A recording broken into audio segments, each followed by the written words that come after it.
When pushed, our primal reflex is to push back. If someone pulls, we pull harder to establish dominance, until the connection violently snaps.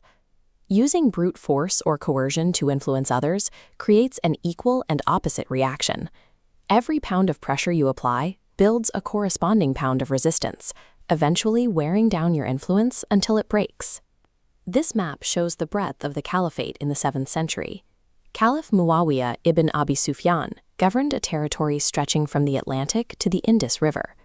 Keeping such a volatile, sprawling empire from fracturing required a specific type of control.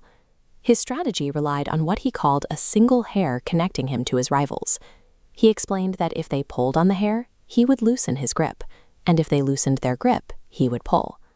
Absolute power isn't about direct, constant pressure.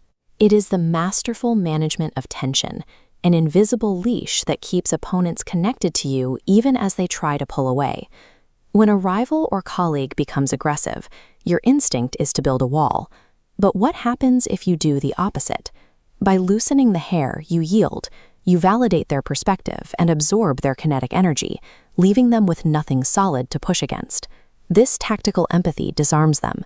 Active listening and compassionate curiosity neutralize hostility because the opponent's energy is spent pushing into a vacuum.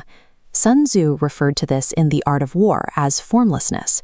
You appear weak or compliant when you are actually strong, confusing the enemy so they cannot coordinate an effective attack.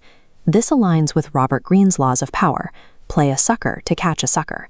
By letting the opponent feel like they are the smartest person in the room, they lower their guard, allowing you to control the options from the shadows. Yielding isn't a surrender, it's a retreat into a position of superior control. You grant them the illusion of freedom while you win through action rather than argument. The danger changes when the line goes slack. If an opponent becomes too comfortable, lazy, or dismissive, your authority begins to dissolve. A leader who allows the connection to go completely slack loses their leverage. This is the moment you must suddenly pull the leash.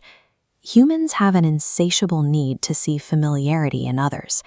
By being deliberately unpredictable, you strip away their sense of control. They tire themselves out trying to explain your moves and map your intentions.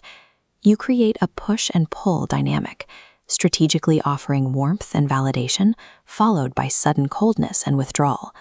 This psychological scarcity forces them to abandon their plans.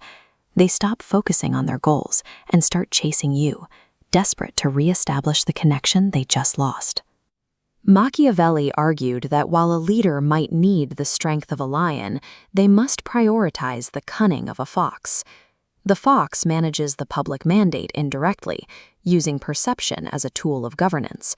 By pulling the slack at the right moment, you trap the other person in a cycle of reaction. They find themselves policing their own behavior just to regain your favor. None of this works if you actually care. The invisible leash only holds as long as you maintain total emotional detachment. If you feel the anger or affection you're using as bait, you lose objectivity. The moment you react emotionally, the hair snaps.